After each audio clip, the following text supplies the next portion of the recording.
IPL5 EU qualifiers. WinFakt has the option. They're taking first ban, first pick in blue side. So we're going to go ahead and see what they decide to take out. Very popular bans recently. Seen a lot of Jax, seen a lot of Urgot, seen a lot of Kog'Maw as well. And seeing as we do play on live on EU when both teams happen to be on the same server, so we like to, and otherwise, we like to accommodate play on TR. But there was no patch last night. It did get delayed a day. Yep. So it's already delayed for EU. It's already delayed so for EU. It's delayed. Yeah. It's 2 days from now for EU. Yeah, but for now though, we're gonna go ahead and still go with. Patch notes have been launched, so a lot of people know what's being changed, want to take full advantage of it. And Morgana and Urgot going to be the first two banned out. So Morgana, Morgana, very very passive farm in mid, but can be very huge in team fights as well. Urgot, seen him before, gets super tanky, just goes ahead and tears stuff up. And Ari's actually going to be on the tail end of a nerf post patch, but for now, still pretty strong. Still does quite a bit of burst. Yeah, they're definitely a number of just ridiculously strong champions. I'm really excited about the Urgot changes. I think the Urgot changes are just spot on. The big issue with Urgot wasn't his damage output in lane. I mean, he can control the lane very well. Yeah. His swap, it's a nice. That's like what made Urgot was the control of the lane and being able to swap into team fights and be pretty tanky. But he was just a little bit too tanky early on. And so you saw Urgot just standing up in the front like he was a melee champion or like he was the team's main tank. And you just couldn't kill him. So, those changes definitely are pretty nice. It's not, going to kill him, but it'll, definitely scale him back a little bit, and we'll see. So I know a lot of you guys haven't, maybe been playing him. It's mostly competitive play. If you haven't been playing him, then he's actually a lot of fun. He's, really strong, but it should be pretty fun. We do see that Nautilus pickup right off the bat, top jungler, one of the best, definitely a strong pickup all around. Nautilus, in the NA, he's been quite the popular jungler. He's a very strong jungler, but on the EU side of things, we don't see him as often. But we're going to see him here. We're going to see WinFakt grabbing him, and Alistar being considered here for Acer. Very ambiguous pick, not quite sure where he's going to go. He could go support, he could go jungle. Still an early pick, so it kind of puts a nice little bit of fear into WinFakt, knowing that they could be dealing with a very aggressive jungle or a very aggressive bottom lane. So they may make some changes accordingly. Yeah, and with that Corki, it's most likely going to be an aggressive bottom lane. So Corki and Alistar, just one of the strongest lanes in the game. Just has so much aggression, so much burst potential. If Alistar gets in on you, then Corki, with the quick follow up, can easily pick up some kills. Alistar, Corki, going to be doing that bot lane thing together. And, Corki's got quite a bit of burst on him as well. He's got that armor shred, so it may behoove WinFakt to just possibly build a little bit more tanky, get some more beefy guys up on the front line. So maybe even get a Rise in mid, something like that. But it's still a little bit early to pick the mid, but you never know. We'll see what WinFakt is trying to do here. So well, the issue with someone like Rise would be that it's putting up a short range team against Alistar and Corki, and that's definitely not something you want to do. And they'll probably hold off on their mid pick for now, leave it to those last two picks. So Vladimir definitely works. That can go either top or mid. Gives them some versatility, some options. And then they'll probably pick their support here. I would expect is Soraka banned. Soraka would probably be strong. Graves works as well. Graves is just an all-around strong champ. I mean, it's already established that Corki's been grabbed for Acer, so you don't really have to grab the Graves, but it's always good to secure him. You never know. You can do something crazy like a Corki top. You just want to make sure you secure him. And also, they may want to just grab their support, in a means to just better match up against the enemy team. Well, and the big thing for holding off on the support. So Graves is just an all-around strong champion. They know that they like him in that matchup. He's pretty tanky. Yep. He has the survivability. If they went Soraka would be very strong for the team right now. But then Acer, if they went a super aggressive jungler in response, then you have the Corki and Alistar with a strong jungler, and Soraka isn't very mobile early, so it's easy to pick up kills. So by holding off on that support, they can either go Soraka or Taric. If they want to go, Taric would be a little bit more defensive. They could have that capability as well. Actually, the Soraka is actually going to be taken out from under the nose of WinFakt, so it will be an Alistar into jungle. Karthus going into the mid, going to look to, but that's the thing with the Vladimir, he could go top, he could go mid, so now's a little bit of a time for WinFakt to kind of just go ahead and see if we can counter out the Karthus. But a Kayle pick, been seeing a nice increase in Kayle use very recently. Kayle top lane is just a monster. I'm kind of curious if anyone from Acer in particular plays Kale, because that might kind of explain a little bit more where, WinFakt, they don't want to allow the Kale and Karthus matchup is just so powerful, and then when you have Soraka thrown into the mix as well, you basically make Karthus unkillable, and Karthus late game is just absolutely a monster. Oh, yeah. Kale, regardless, is such a strong top lane. It is actually a lot of fun, so we'll have to see whether or not that's the case. Acer, right now they have a really strong team. They have strong initiation. They have great AoE. Karthus is definitely very strong. We do see that Taric for that bottom lane. Graves and Taric definitely going to be a nice position for WinFakt. But Kale top lane is interesting. So now Kale top lane matches up well and can beat almost any top lane in the game, but wow, we're seeing a double AP with Swain, so that kind of hurts that Kale pick a little bit if that's actually going to be the case. Yorick would be interesting, but the Kale top would generally beat Yorick, though it will be a pretty even matchup. Well, I'm actually going to go ahead and give the Yorick a shot anyway. I would have liked to see the Swain top. Swain, granted, patch hasn't hit yet, so he hasn't received his buffs. But from what I've been talking about with a lot of the pros, Swain top is very underused and can be quite a devastating force with the right comp. And with the Alistar jungle, with the Karthus, you're going to be in very close quarters already. So Swain, if he were picked, you can just go ahead and get in the middle of those team fights and just start doing a whole bunch of damage. But you know what, Yorick, just as good, can also go ahead, get the ultimate onto either Karthus or Corki for a bunch of extra damage in these team fights. And the big thing is actually a couple of top players are saying that once those buffs come out on Swain, they're definitely going to start playing him a lot more, and he has a lot of potential. The issue is they're on the purple team, so purple side means that Swain would never get a blue buff in this game, which would make things kind of difficult. So. Particularly when you're already in that top lane, it makes getting blue difficult. Hold on a minute here. We got a Kale jungle? Wow. Whoa. All right. Things just got real interesting. So there's a couple of options we have here. We could see Nautilus top. We've seen that a couple of times before. Or we could see Nautilus and Taric as a kill bot. I don't think we're going to see Nautilus and Taric. Corki would just absolutely destroy them. So it's probably going to be a Nautilus top lane, which is interesting. So Kale versus Yorick is, generally a favorable matchup.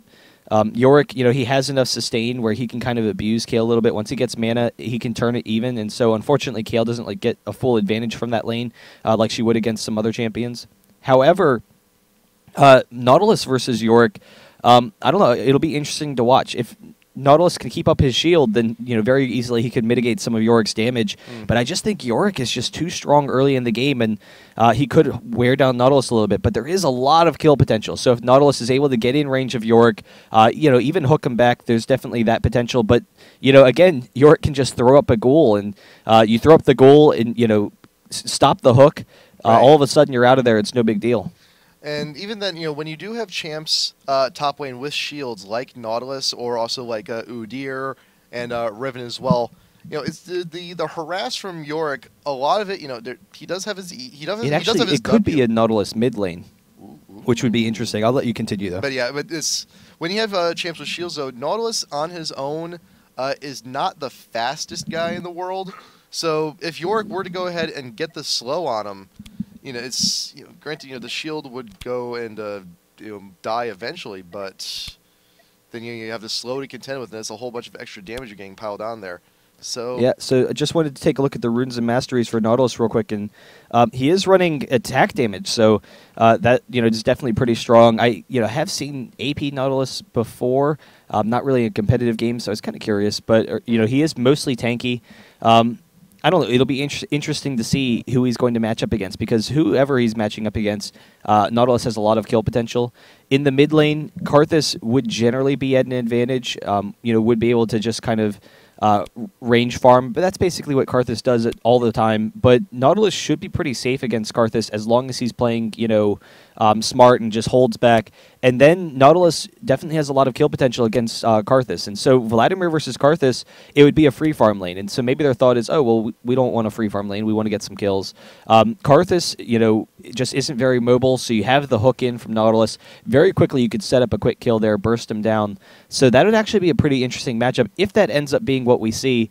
They just have so many options right now. It's kind of surprising. Kale in the jungle, I've seen a couple of people do it before, mostly just for, the hell of it. So You know, if you guys are watching right now, we're seeing Kale in the jungle. Nautilus is somewhere. We'll have to see where he goes. But Kale in the jungle, you have the AoE damage to really quickly clear the creep waves, which is nice. That's huge. That's important for any jungler.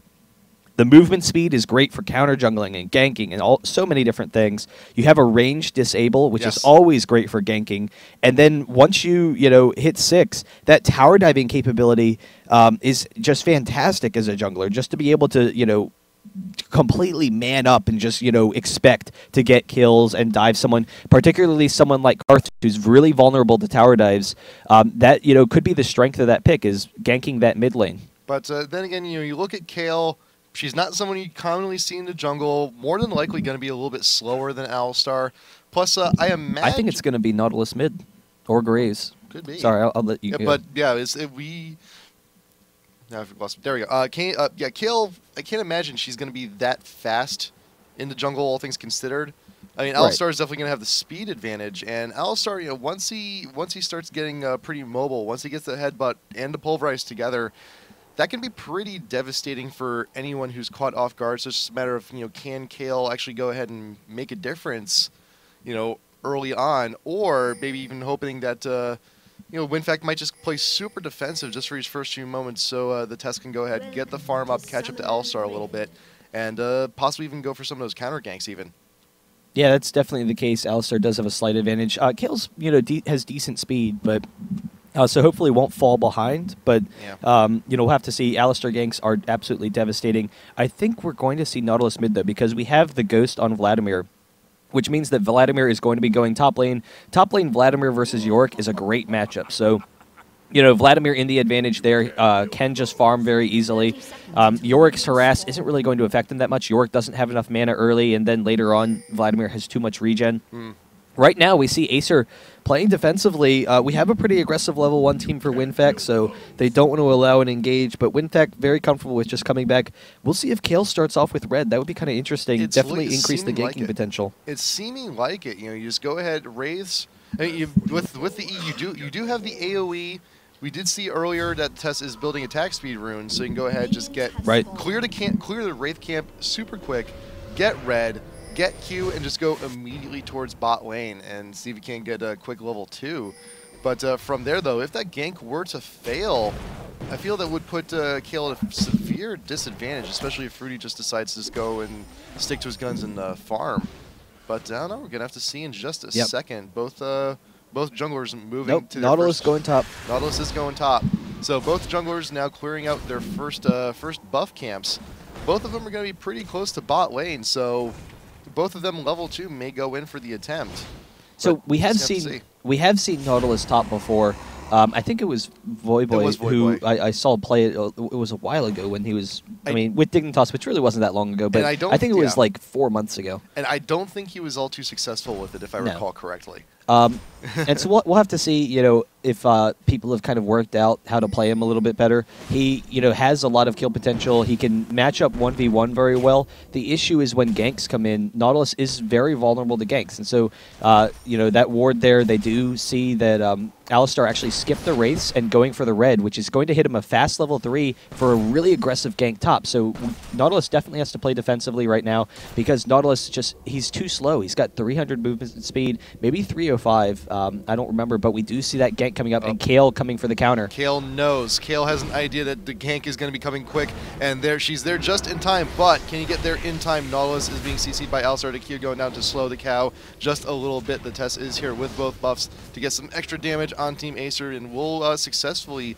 lead them away from the dude out of the water. Yeah, really good awareness by the Tess, recognizing, okay, Alistar skipped the race, which means he's coming for a level 3 double buff gank. So Alistar coming back up once again, and again, Nautilus is still really vulnerable, so he's pinging it, and he is moving into position. We'll see whether or not they can pick up this kill.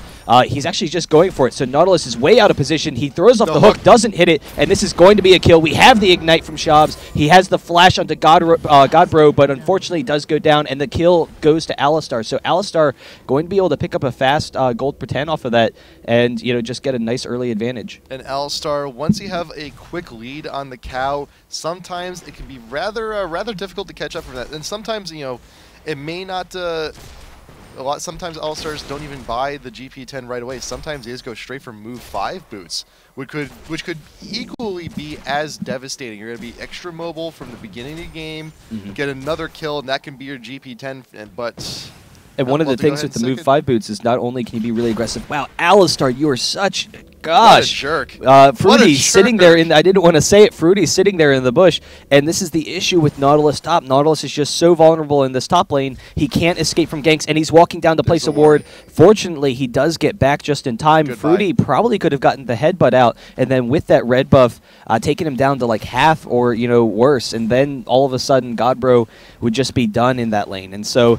we'll have to see, but Yorick with an early advantage is such an aggressive, harassing champion. We do see Corki has to get out of there, but he will be pretty safe. And this is the Corki and Soraka versus Graves and Taric matchup.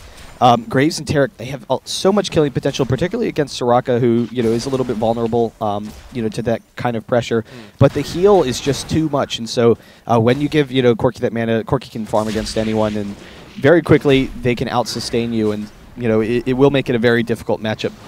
I also want to note that all the time that Fruity spent up there, he did get a kill, and he did spend a little bit too much time up there, but while he was spending the time waiting for Nautilus to come back in the lane, the Test was just in the jungle looking to farm up, but Fruity is still hungry. Right now, the bot lane of WinFakt is way too far pushed up. The ward into Tribrush has expired, and there's Corki going in with the Valkyrie onto Graves. Headbutt, stun going down onto Alistar, but he will also get the Pulverize, and Graves flashes in. And Karthus here as well has the wall onto Taric. We have the follow-up damage.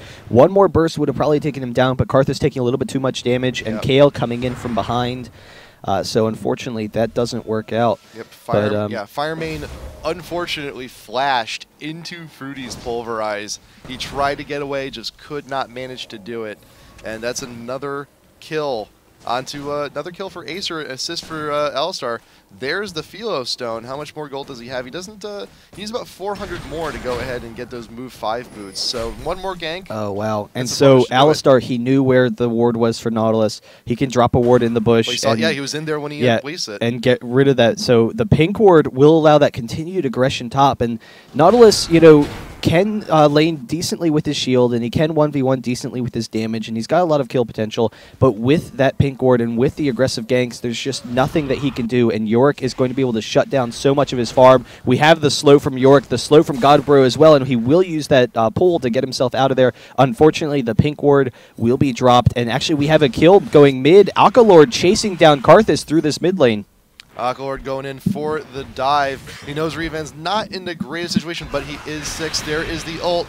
There's the AoE from Karthus, and the pool will keep Vladimir safe, and he knows the ult has just enough damage to finish the job. Yeah, and getting it right in there before Soraka hit 6, and so, Karthus kind of low. Akalord, he recognized his kill potential and knew he needed to get that kill before that opportunity, so he's able to succeed there. So that'll definitely help them some if they can get some pressure mid. Unfortunately, Karthus should generally be fine from now on. We'll be able to just farm from a distance. And the big issue is how do you get Nautilus involved in the game? But the one benefit of Nautilus in the top lane, other than his kill potential in the top lane, is just how strong he is in team fights with almost no items. And Nautilus really doesn't need a lot. He does have that Philosopher's Stone, so that'll help him out. He doesn't need a lot of gold to be successful. But what he does need, though, is he needs to get something going on here top lane against this Yorick. Right now, he's essentially for most of the game now, doubled the farm. Still has the boots, 3 pots that he started out with, and now he's just going to go ahead, go back. He's got a pretty good chunk of change, actually. Getting the tier could in a longsword, so that is the start of a Manamune here for Yorick in top lane, and there's not Nautilus. Yeah, he does do fantastic in team fights, but you got to get to the team fight stage first, and if he doesn't survive, if he just gives away too much farm to Yorick, it may be minimal, and he just might be reduced to just a hook and an ult. Yeah, we'll have to see. I mean, but regardless, he will be extremely tanky later in the game, and that's actually one of the nice things about the Kale and Nautilus matchup, is that you have so much CC. Yeah, the nice little ward coverage from Puri there. Yorick being past the red, I think he might. No, I think he's just helping out. So the nice thing about that Nautilus and Kale matchup is that Nautilus is already going to be naturally tanky.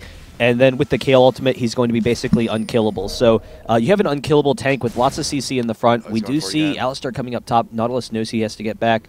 So you have an unkillable tank in the front, and then you've got lots of range damage. So Graves, Kale, so that's a double AD, and then Vladimir in the mid. There's a lot of damage, and Nautilus is a great protector, just that bruiser up front, to protect for these ranged carries. So there's been a lot of action coming in from Alistar to help out his team, to try and help get those ganks. He's already 1-0-1. Kale has just been really taking a lot of this time to stick around and farm up, catching the cow in the jungle, and Karthus is there as well. It looks like Kale's going to be losing that double buff. You pop the ult. It's not going to be doing a whole lot. Vladimir's here just going to try and help out, but Yorick comes in from the top lane. Nautilus, he's a little bit, he's not the fastest dude in the world. He's trying to get, he was making his way towards mid, but realized it's not the best idea in the world. And with the Kale gone, that is a double buff onto Karthus. That's not pleasant. Yeah, I mean, Karthus is a little bit low right now, though, so, he does have to be wary of Vladimir, but that's huge for lane control. Just the fact that he can farm so easily from range is just, incredible. So we'll have to see. He can, like we're seeing right now, just run into the jungle, take those wraiths, allow himself to increase his farm, and get a farming advantage over Vladimir. And so late game, Karthus is going to be huge. I was kind of wondering, a lot of people have started moving into gold pretend builds on their APs. Karthus is one of them that you can do those fast gold pretend. It pushes back the Rod of Ages. So the nice thing about the Rod of Ages is they do want Karthus to be, really tanky up front and unkillable. So, getting that is huge. We do see Alistar coming bottom, though.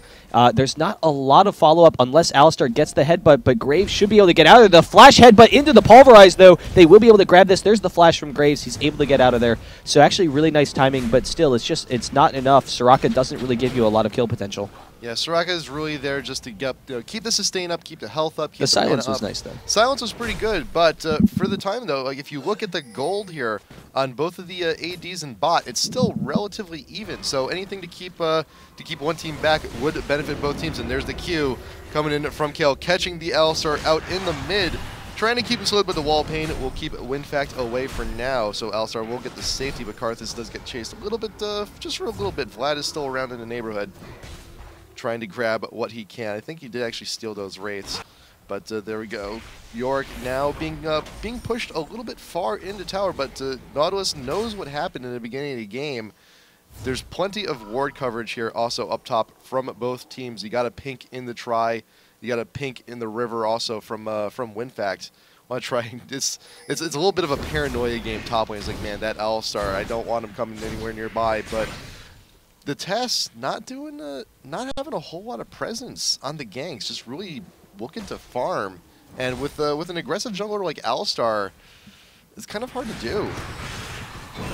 Yeah, I mean, that is a concern, but, yeah. Kale definitely getting some nice damage. We'll have just a ton of damage when we come into fights, and so, having the Kale and Graves and Vladimir damage isn't their issue. We'll have to see how it works out for him. I was kind of wondering if we would see a Wriggles build, but going with the double Dorans, has the heal on Kale, so isn't really that concerned about the clearing speed. A lot of times the Wriggles can help you with, buffs and stuff a little bit easier on Kale. Yeah. But we'll have to see. So how she's going to kind of build from here. We do have another gold pretend onto Nautilus, and Nautilus actually doing a decent job of keeping up now. We do have a nice advantage for Yorick, but even so, doing a nice job there. And Alistar coming in for this gank once again. Deja vu, just like the last time. But WinFakt does have an idea, but maybe a little bit too late. Stun coming in from Tarek to keep the cow still, and they will actually get away from that. And it's really just such a hard to gank bottom lane that I'm surprised that Alistar's even, worrying about it that much. And I think the big thing is he just wants them to play defensively. Nautilus, recognizes Alistar's bot, so he can trade a little bit better up here. But I think Alistar's primarily just trying to get Graves and Tarek to be defensive and not allow them to, go in for any kills or anything. As you saw there, that ward not picking up the ward in the back, unfortunately. And and usually when you have a team on blue side, when they put a ward in the back of the pit, that's sort of an indication that they're scared. They're scared to walk into the river because they know this area is warded. They know they can get caught, just like Boog, they could be getting caught. In fact, they know Karthus is nearby. That is not a good situation where they want to be. And 4 members of Acer here taking the dragon, but WinFakt will not be able to converge quick enough. Kale is getting pinged out by Acer, but the dragon goes down. Acer's got a little bit extra gold in their pocket. Yeah, and the big thing is Karthus is just so fast at taking Dragon. He's one of the best champions in the game. I'm a little bit surprised that WinFakt didn't try and take advantages elsewhere around the map. And so Nautilus, rather than sitting top lane, continuing to farm or pushing the tower some, started to come bottom, but he was way late. So, coming bottom late really accomplished nothing. And so as a result, Acer got a free advantage. We do see, Vladimir getting some nice damage on mid while Karthus is picking up that blue. But for the most part, it was easily in Acer's favor. Nautilus starting to come into his own, though, now, which is interesting. So with the shield, he can, avoid some of that harass from Yorick, and then just has enough damage follow-up to kind of start being a bruiser in the top lane. But he's really caught up in farm. Plus, you got the 2 GP10s, and GP10s are a fantastic item to grab when you also feel you're behind in lane.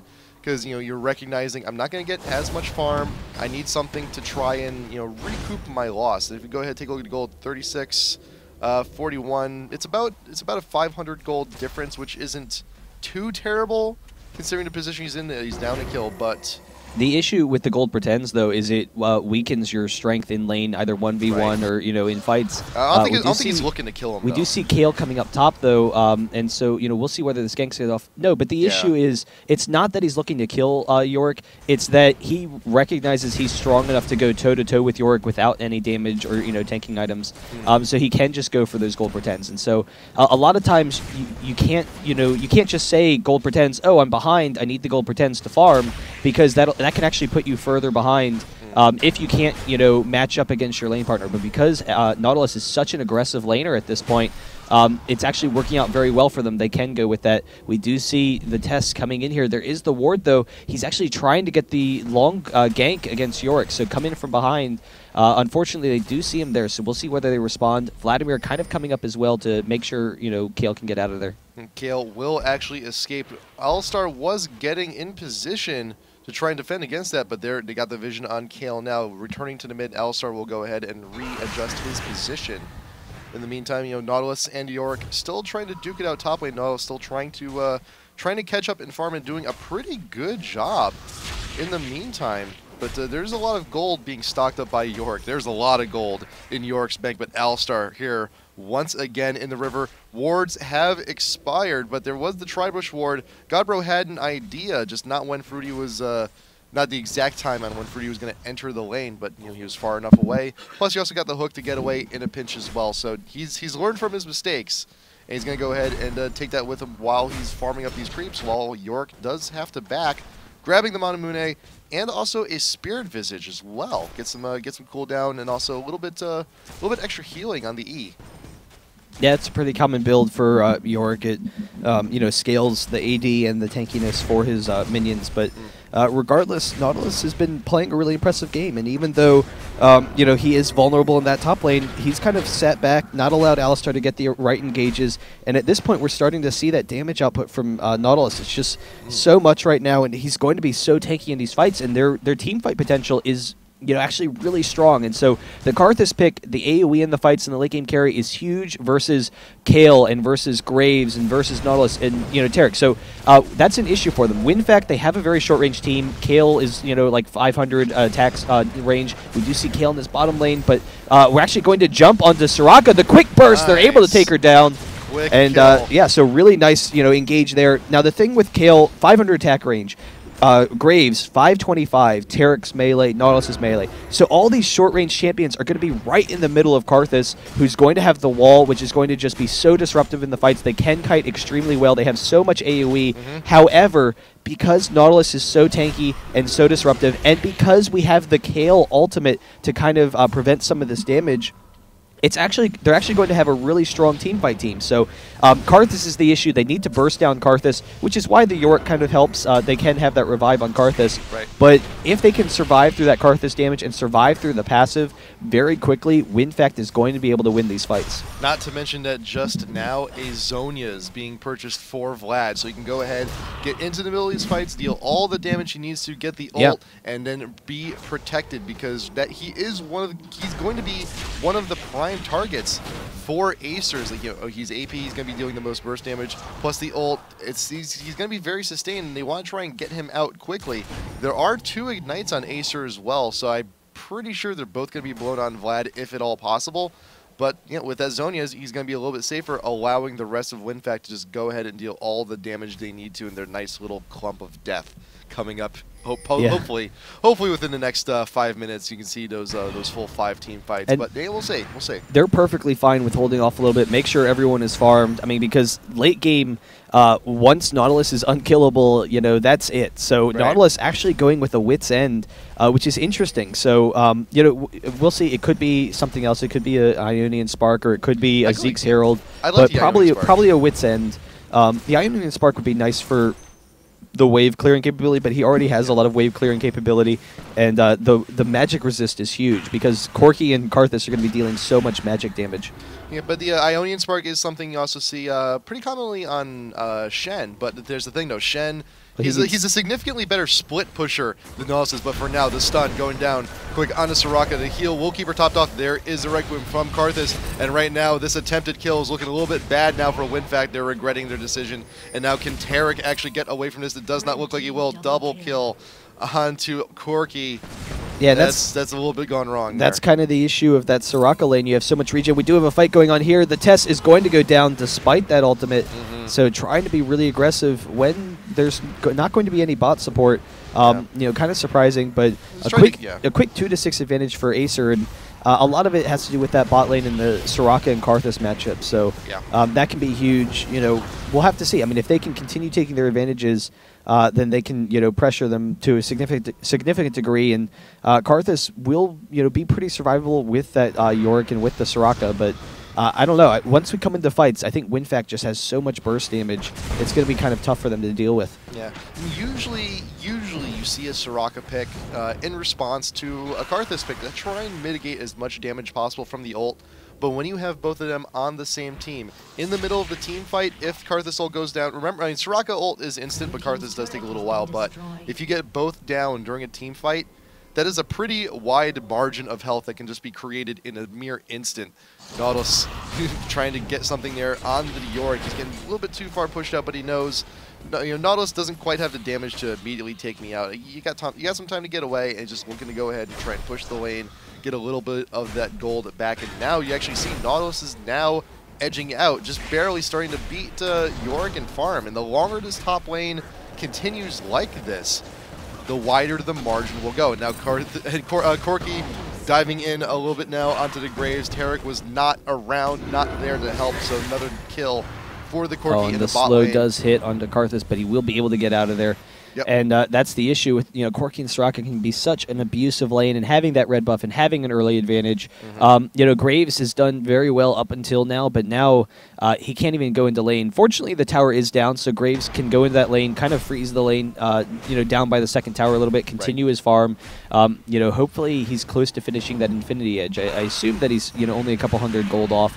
But, we'll have to see. Yeah, he's 300 gold off, so he will have that shortly, and that's going to be huge for him, but they really need that damage. But, we'll have to see. I mean, their whole team is just so tanky and has so much damage.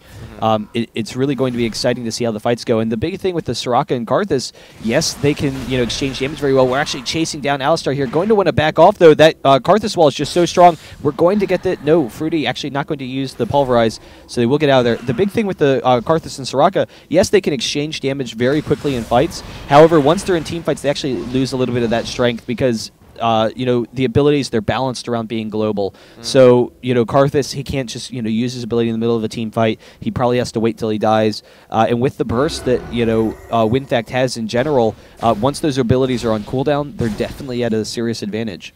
But also remember, there is the Yorick ult as well, and right now, Corki's looking quite healthy. Karthus is looking quite healthy, so those are two fantastic ult targets. The ult going down from Nautilus onto the Corki. He actually manages to grab it. Corki getting a little bit too far to the tower and just giving it up free to Nautilus, and with that... And it really is astounding how much damage Nautilus does. He's just such an aggressive champion all around. And that's how you know a champion is, basically almost OP. We have Oklord throwing off the Ghost, actually chasing into Pieri here. We'll have to throw off the pull, get out of there, because he's running right into Alistar. Yeah. But that's kind of like the definition of an OP champ, when you can fulfill multiple roles and be extremely successful at it. So, yeah, I mean, Nautilus isn't OP, but he's incredibly strong. For him to be able to be such a strong top lane and be such a strong jungler, he's just kind of someone you want to have on your team. We see him pressuring this top lane, and now Nautilus has such an advantage over Yorick in these fights. Yorick, as the game progresses, he has the kiting potential, he has the ultimate, but that's about it. So, we'll have to see. And he's not usually a champ you associate with a lot of damage either. It's very deceptive. Whenever you see a Nautilus on the team, you expect, okay, there's going to be a lot of CC here, but you can't underestimate the damage on him. Along with that CC, the Wall of Pain going down, slowing down Aqualord just a little bit, and Acer just might have enough poke here to take the tower down outright. Kale coming in with the Q, but Acer will still manage to take the tower and the creep wave behind it as well, and should be able to go ahead and back off. And Dragon might be actually coming up in just a moment here as well. Ward's going down, preparing for it. Fruity and Revan are actually just going to go ahead and go back. Actually, all of Acer's going to go back just to be a little bit safe. Also, not to mention, there are wards going down around the Baron area as well. It's about becoming that time where Baron is one of those things you want to start scoping out. It is about 25 minutes in, usually around 20-25 minute mark. Well, and both teams have great Baron teams. Oh, yeah. So. You got Corki, you got all that damage. Karthus is fantastic. Amazing. We have three ADs for WinFakt. Yeah. So, both teams have very strong Baron potential at this point, and the next fight, I think everyone recognizes it, could result in that Baron. That was the hook going down onto the Karthus. He gets rooted right in front of his own tower, but not all of WinFakt is there to capitalize on that. Just a little bit of free damage. Pings from WinFakt actually going down in the river by Dragon. And it looks like the timer should be coming up in just a moment. Lots of wards going down from Acer. They're preparing for it big time. But there's now an Oracles onto Tarek. He should be going through and clearing the way for everyone going into the bush, making sure. Okay, you still got one you got to clear there, bud. Get back in there. Okay, now we got it. Corki, missile going down, and there's a headbutt. There's a pulverize. 3 members of WinFakt are popped up in the air. There's the full-on engage. Vladimir ult going down on every member, and Corki, can you get away? Not too sure, but Tarek will be the first one to go down, and Karthus, he is ulted by Yorick, so he will be sticking around for just a little bit while longer, and Kale, you're not going to be able to get out of there anytime soon, and Karthus, the ghoul should be ending pretty soon. But Vladimir, in the meantime, does go down. He actually is able to pick up Corki, though. Was kind of sitting there dueling off with 4 of them in the meantime, but I don't know, it's kind of interesting, and you saw Acer with the Karthus. They have just so much AoE so quickly. Karthus and Corki, that combo in particular.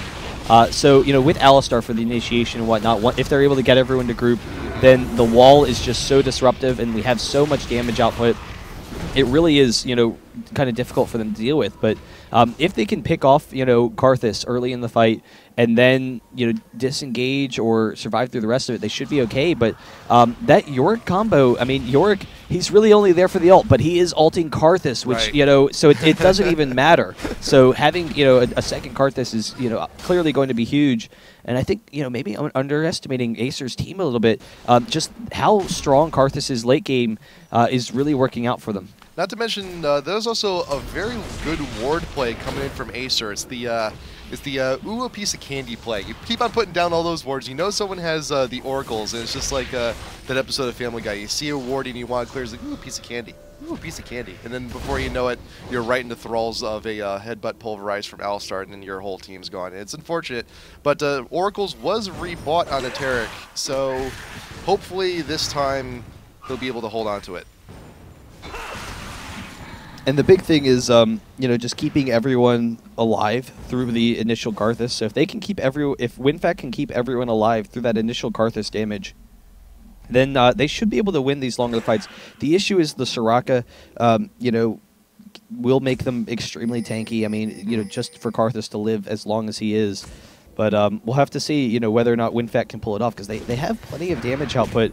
It's just that they're going down so quickly. We have the pulverized. Aqualord will have to get out of there, though. But Godbro with the hook on the Fruity will engage. We have the ultimate from Karthus. I'm sorry, from Alistar, and Karthus is coming in with his AoE. We have Aqualord going to be going down, and actually with the pool, and there's Karthus going down. The Valkyrie from Corki, he has to get out of there, and Alistar in the middle of it, but this is the perfect fight for WinFakt. They are cleaning things up. We have the Karthus Yorick Revenant coming up, but fortunately he's not going to be able to get any kills. Actually, there's one kill. He might get all of them. Oh! So the Karthus ultimate from beyond the grave, able to pick up all those kills. We do have Corki coming down here, and unfortunately that is going to be a tower. They won't be able to grab the Baron off of that. They don't have enough potential, but Karthus is just being so devastating. You know, and even though they feel like they're taking him down, they can't, you know, continue the fights. Well, you see, right at the start of the fight, Yorick starts off the fight. They recognize that Karthus is going to be up front, suiciding in, and the first thing Yorick does is he ults Karthus immediately to make sure that, yes, the Revenant will be up when he eventually dies, because that's what that's Karthus's game plan right now. It's not too uncommon to just suicide Karthus in, because you're going to have fantastic positioning with Yorick. You're also going to be around for a little longer to get down even more skills and more damage. And then when that's over, you're still going to be around for a few more seconds to get off the ult or whatever damage you need to be. That's working out really well for Acer. And even then, even if Karthus does get caught out, even if there's not, you know, if Yorick isn't there in time to get the ult onto Karthus, there's still Corki, who has just a crap load of damage on his own as well. So they have a good backup plan as well. Yeah, but if they can take down that Karthus, then you know, Corki shouldn't be too much of an issue. But yeah, it's just so much damage output, and WinFakt kind of struggling with that fact. You know, we'll have to see how they can kind of negotiate around this. We don't have a lot of magic resist on WinFakt's team, and so you know, Yorick recognizes if I get tanky, I can counter out some of that Karthus damage. But Karthus just has so much sustained damage. He's not a burst, you know, champion like most other AP carries. He's just a sustained damage dealer. And when Corki is sustained magic as well, we need something like an Aegis on Tarek, and we need the whole team to just, you know, have a little bit of magic resist. I think their thought is, you know, if we want to kite out that damage a little bit, like we don't want to be standing in the Karthus AoE. Unfortunately, it hasn't been working out for him because they are short range and walking that wall. We do have, Tarek almost going in there, but we'll be able to back off. See, note again the play from Acer putting double wards into the bush, so in case you want to go, but there's the wall pay, and Vlad is caught way too far out. The ult goes down, tries to get as many people, and WinFakt is extremely spread out right now. They cannot fight this, but they're trying to do the best they can. Corki actually gets pretty low, but there's Karthus in the middle of things. He is ulted by Yorick once again, and you saw the test was just hesitating just a little bit. Just he's like, do I really want to kill? Do I really want to have the Karthus in full effect? But no, it's the inevitable. Karthus will have to die. He's in the middle of the fight, and there it goes. Yeah, Karthus is just absolutely unstoppable in this game, and this is going to be an inhibitor for Acer. And so, you know, even though we have such a strong teamfight team for WinFakt, they just have no answer for this Karthus. They can't burst him down fast enough. Even when they do burst him down, they are taking a just ton of damage, so they will have to back off there. We see Alistar, they're all transitioning to top lane now, and there's a huge wave pushing. Fruity, once he gets this wave, you know, into the tower, this is going to go down pretty quickly. Unfortunately, Corki is underneath the tower. Will take a tower hit. The heal just barely going to be able to get him out of there. Clutch heal. Very good heal from this Rock. This way, he's like, no, I got you. I'm gonna catch you. I can catch you. He's like, come to me. It's like a just trust exercise. It's like, yeah, I got you. You're good. Yeah. And then the Oracles on Soraka. This is an interesting opportunity for WinFakt, though. If they can stall them from recalling, they might be able to pressure this. They don't want to engage, though, but if they can stall them just long enough, you know, with Graves chasing them down, this could result in a Baron for them. This is something. This is pretty much their only shot right now, because once Karthus comes back in, once Acer is back together in full, WinFakt has really no other opportunities to try and take down this Baron. And you see Acer with the boatload of wards trying to lure WinFakt in with the candy dash through the wall for Fireman, trying to get some extra damage. And this is it. This is WinFakt's fight that they need to get this. The ult from Yorick is still able to get the Karthus zombie, still doing as much damage as humanly possible, as undeadly possible, actually, because he's not quite alive there. The Karthus ult is down. With that situation, they really set themselves up for success, and so WinFakt knows, all right, we've got some quick burst damage. Karthus ultimate is down, so we can move in and out. Is down. What's up? Yorick ultimate is now down as well. Yeah. So you know, they are able to, you know, fight that very easily, and it was easy setup fight for them, knowing they're not going to take that much damage. But the issue is Karthus's ult will be up on the next fight, which is going to make things extremely difficult. They didn't get the Baron off of it, unfortunately. Yeah. I feel like they kind of needed to pressure it and just see if they could do it, because they do have a really strong teamfight team without Karthus being in there. I think their concern was that they wouldn't do it fast enough, and Karthus would respawn with that ultimate up. But I don't know, we'll see. So they're comfortable with just kind of holding off, allowing the game to progress a little bit further, get into that late game. Hopefully they can have a couple more fights like that. Unfortunately, the next fight is going to be set up perfectly for Acer. They will be able to, you know, get that deadly Karthus combo once again.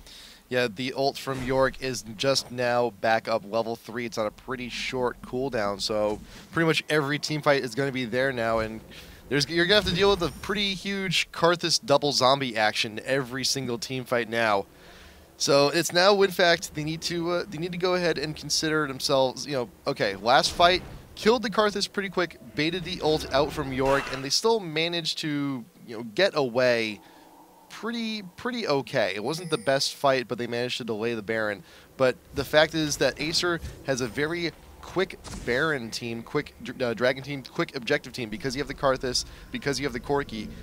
It's going to be a little bit tougher for them to engage, because when Acer does go in for the Baron, it's going to go down pretty quick, but now you see them, they're just baiting them on in. There is a ward still in the bush, and WinFakt is now split. Rudy, can you get the engage? Will go down onto the Tarek, and he should be falling down pretty quick. The Karthus, he is ulted by York, so there's the combo once again, but he's not going to be dying anytime soon, so it should expire before if WinFakt decides to re-engage. And there it goes, the ult is now down. That is their moment to go back in on this.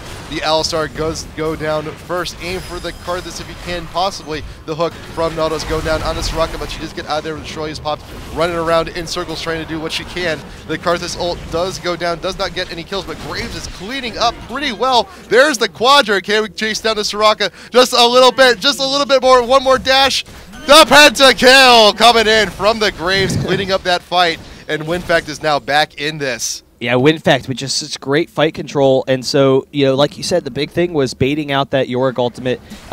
They've realized they can't deal with the double zombie, and the double zombie is just so devastating. Karthus is just crushing them, so they're able to just kite. Once the Yorick ultimate is out, they're just like, all right, run, get the hell out of there. We have the Karthus wall, which is going to be really disruptive, but if we can get out of there, then we can turn around again and now use our fight control. And so now WinFakt is coming into their own. Yeah. They have so much damage. They have the Baron, and they can make this turnaround very easily.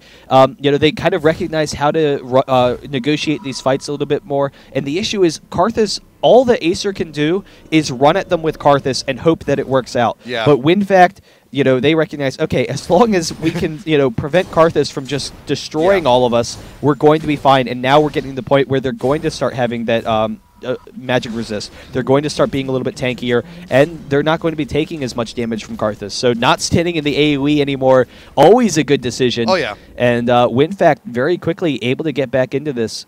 Just wonderful patience, wonderful timing, baiting out the Yorick ult, making sure you don't kill the Karthus, and it's like, okay, you know what, the moment the Karthus Revenant was gone, you saw WinFakt just immediately turn on in to Acer, and Graves was right there. And granted, there is a lot of tankiness on Acer, but the wise choice from Firemane to grab the last Whisper, just go ahead and shred through all of that armor. You got the Penta, you got what you needed, and now WinFakt is in a pretty good spot right now. Inhibitor in mid has respawned, and there's an advantage to be pressed here. How much time is left on the Baron? We're not even halfway through yet, so there's still plenty of time for WinFakt to make some pretty big plays.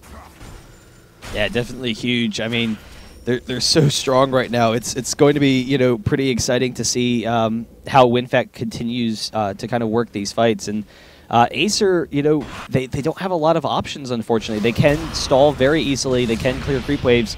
And so really Acer just kind of needs to sit back and wait for their one opportunity and the one fight that they think is going to be, just that magical moment. But if they can't get it, then, WinFakt, we'll see whether or not we have a similar thing. And Acer is probably a little bit scared right now. They're a little bit surprised. Like, they've been in such control over this game. We see Firemane just walking right up, brazenly attacking the turret, despite the Karthus wall and despite the fact that they have, all this AoE damage. And so just walking right up. And now with that Baron buff, with that regen, they don't have to worry about, getting poked down at the towers. They don't have to worry about Soraka out-healing them in these long exchanges. They can just man up right against Acer and wear down this mid-turret. But unfortunately, there is a huge push for Acer bottom. That's actually really close to being able to pick up a turret there. So, I'm curious whether or not it will be successful. We do see WinFakt continuing to push mid, though. Well, WinFakt, yeah, they see the wave pushing down bot, and they know that if they're going to do a push down somewhere else, they need to make it count.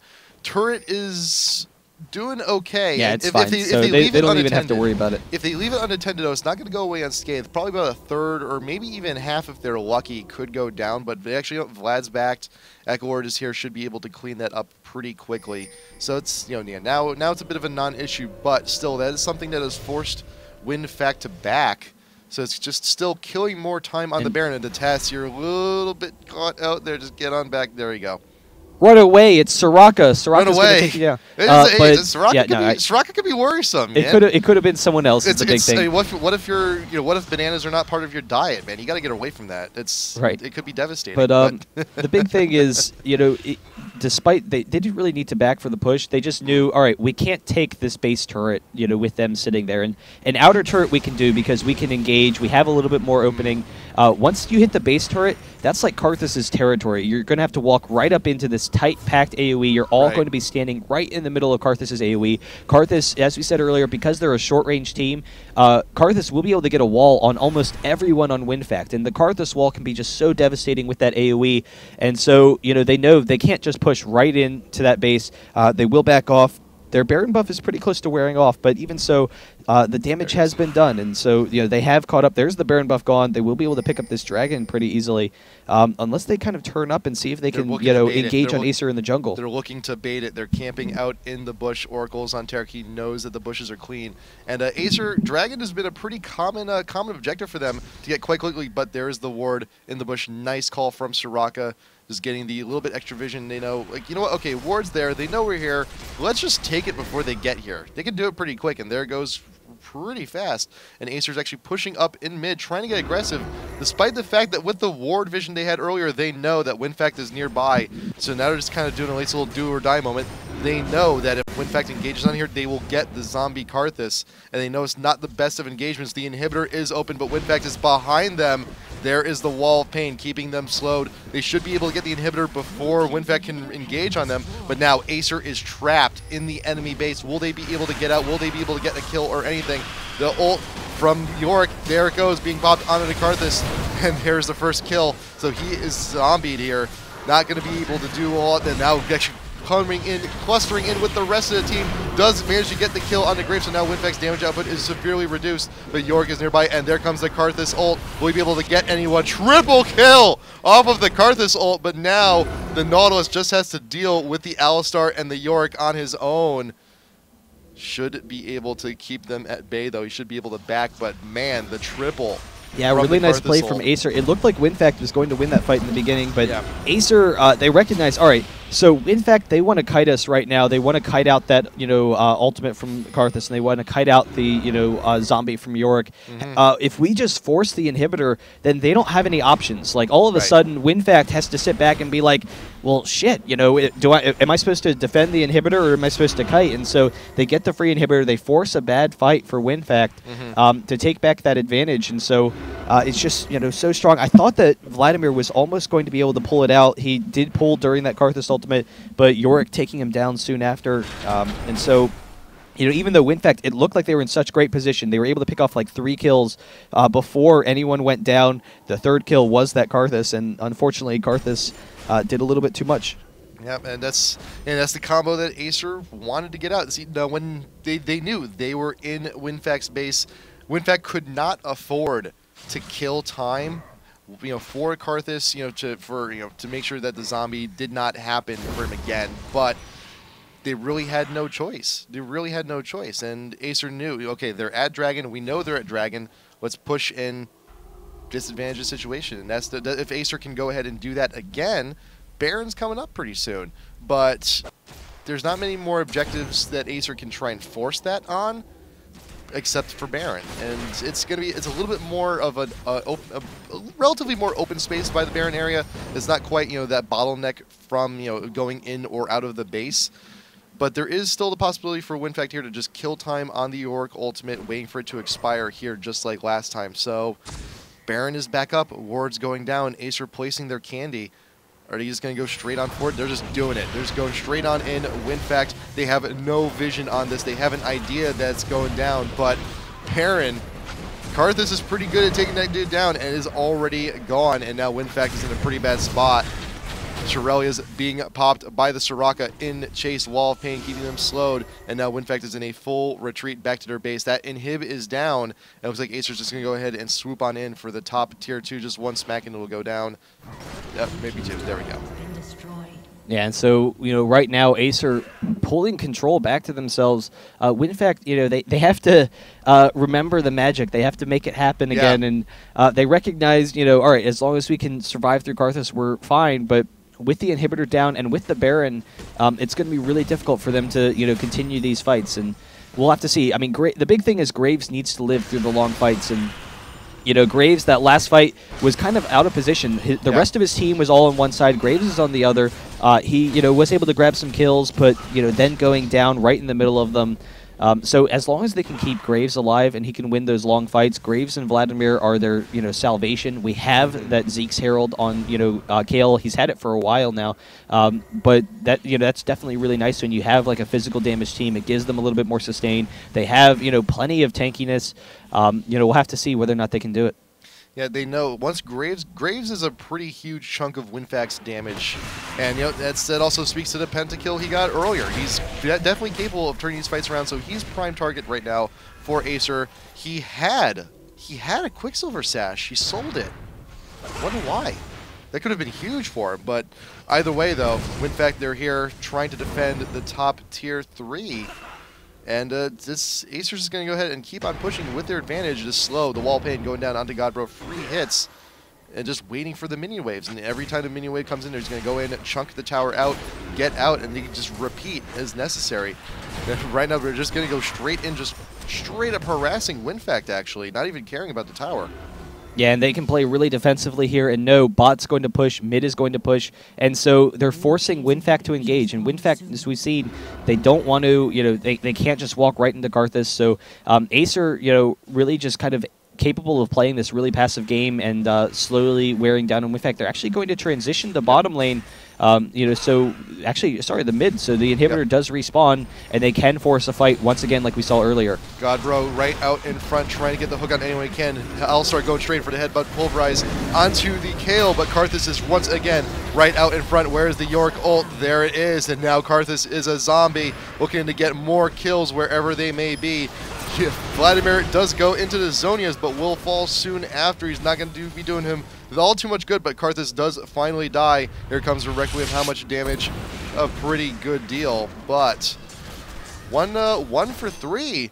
WinFakt did a pretty good job repelling that. Yeah, and it's funny watching the Karthus chasing down Nautilus and Tarek, split. And it's just a scatter. They're gotta get out of there. They throw out the Shirelias. They're just running in all sorts of different directions. But scatter, go. Even so, Acer, if they can pick up more kills, then that's great. But WinFakt doing a really nice job of not allowing Acer to get these 4-man kills or 5-man kills. So. Any one of those fights could just be absolutely devastating, could instantly lose the game if WinFakt gets that one fight where they're able to hold off, not die like we saw there, and then turn it around onto Acer.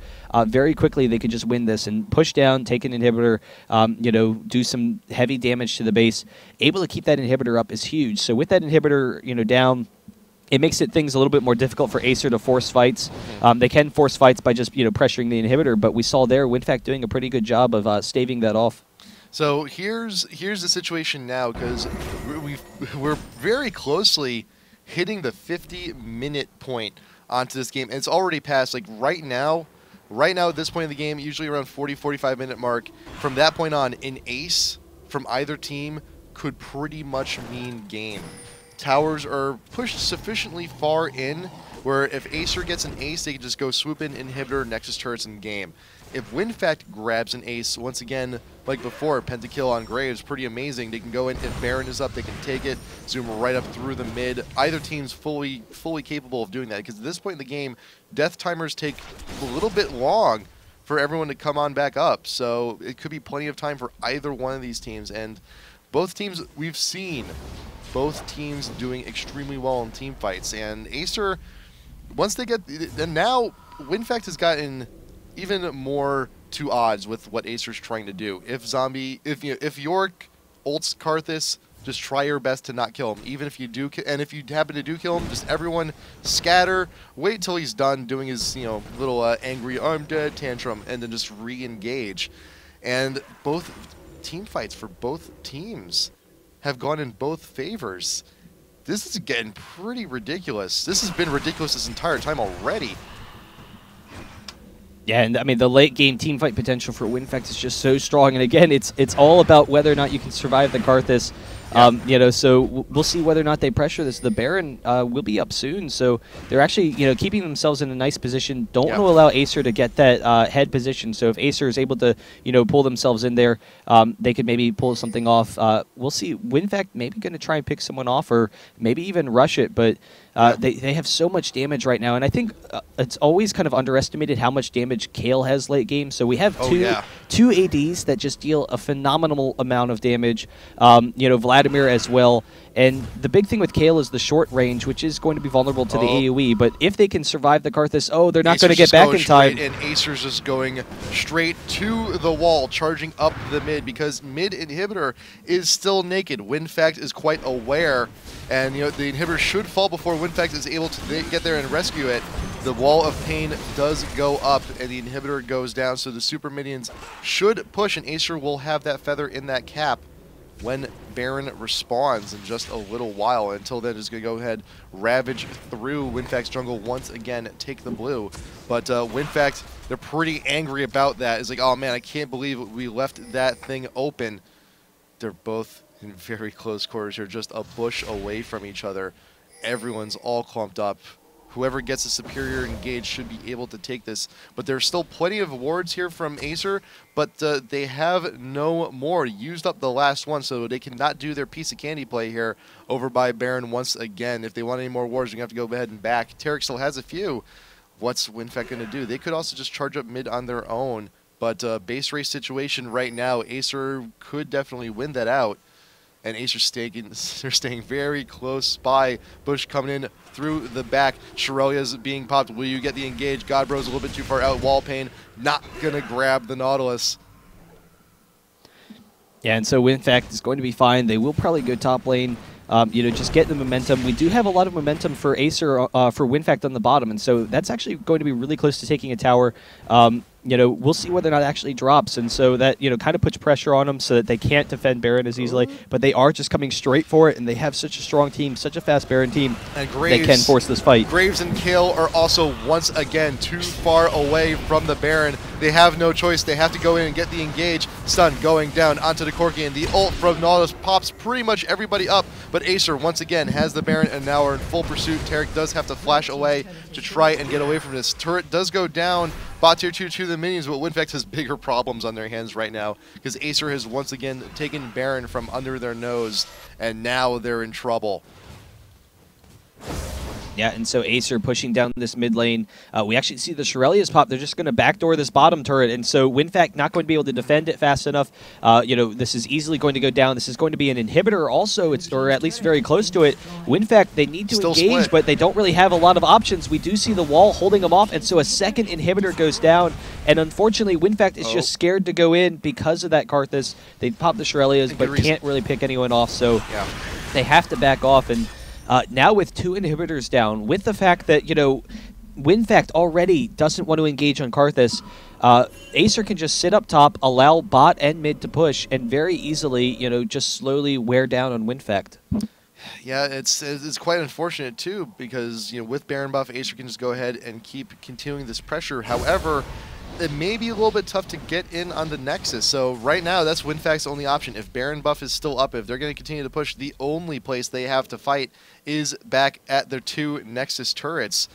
But there is the damage there. There is all the possibilities for WinFakt to actually still turn it around, and they know they're just waiting. They're waiting. They know they can't leave base. If they leave, they'll pretty much instantly get caught.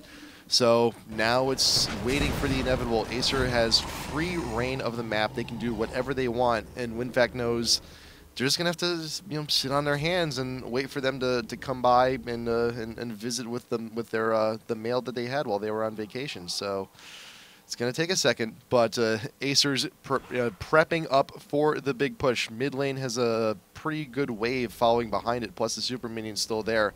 Bot lane, super minions will be pushing there momentarily, and now here's the top wave.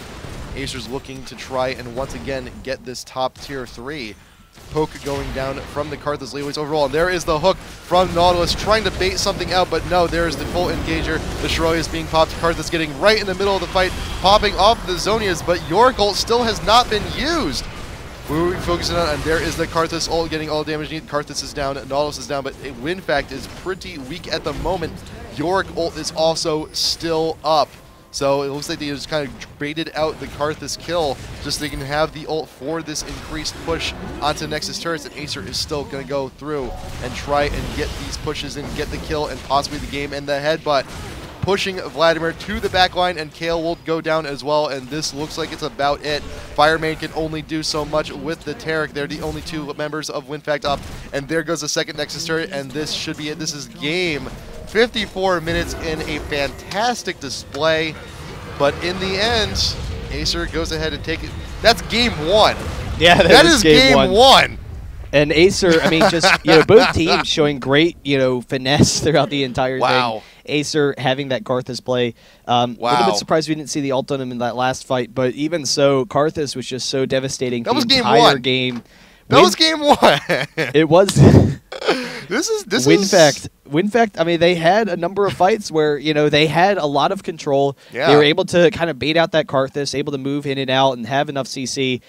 It looked like they were, maybe able to, pull it out, but unfortunately, Acer with a really nice play, and it was the fast inhibitors and forcing objectives that really won it for Acer in the end. Because Acer, when being forced upon, they had the better team fights, but WinFakt knew exactly the strategy they were going for, and if they had the positioning right to go ahead and kill enough time for Yorick ult to expire and for Karthus to just do whatever he wanted to do and die, as soon as Karthus was completely out of the picture, WinFakt had the advantage, bar none. But forcing all the objectives and the quick Barons, which Acer was totally able to get those last 2 Barons because WinFakt just they were sticking around with each other. They're sticking to each other like super glue for pretty much the second half of the game, except when Baron was happening. Every single time those last few Barons, Kale was off doing something and Graves was off doing something. And because Acer has so much damage they can pile onto Baron, there was just no time. Yep. So we'll have to see how WinFakt is going to deal with it game number 2. Yeah. The big issue was it was Karthus versus a short-range team, and WinFakt, almost able to pull it out. They had so much CC, so much great fight control, but weren't able to pull it out in the end. It's kind of interesting. The Nautilus top, did work out fairly well. He was able to out-farm Yorick. He, played a really strong game. Kale in the jungle as well. You weren't able to get a lot of ganks, but, we saw some nice map control. And the big thing was getting him into team fights. So a very team fight-oriented team for WinFakt. We'll see whether or not that transition's coming into game number 2. It would have been interesting to see what would have happened if we had Kale in the top lane and then Nautilus in the jungle. So, now, we still have that team fight potential. Kale does just as well against Yorick, and then Nautilus has, just a lot more ganking potential. So you add some ganking potential. I think the concern was that some of the lanes were kind of difficult to gank, so they were kind of like, all right, well, we'll just have a control jungler against Alistar, you want to run, control jungle, but even so, to have, such a strong team, and then Acer just to still win and still, pull it out with those backdoor inhibitors and whatnot was really cool. I think that was quite possibly one of the best games we've ever had on stream. I think that was just one of the most entertaining games we've ever had. Yeah, it was definitely you up had there. You had everything you want. You had your Suicide Karthus getting kills left and right. You got the Graves Penta. You got the Speed Barons. Just all the engages. You had the piece of candy ward play. That was fantastic, man. That was just it was game 1. It was game 1. We still have at least one more game. I could not ask for more this morning. I could not ask for more to start off the week. How about that? Yeah, that was crazy. True. Starting off the week. Starting off the week good. Starting off the month good. How about screw that? Starting off anyway, we're going to go ahead. We're going to get game number 2 set up. If that was amazing, I can only imagine what game 2 and possibly game 3 are going to look like. So do please Stick around. IPL5 EU qualifier number 2, Acer and WinFakt game 2 coming up shortly. We will see you in a little bit. Stay tuned.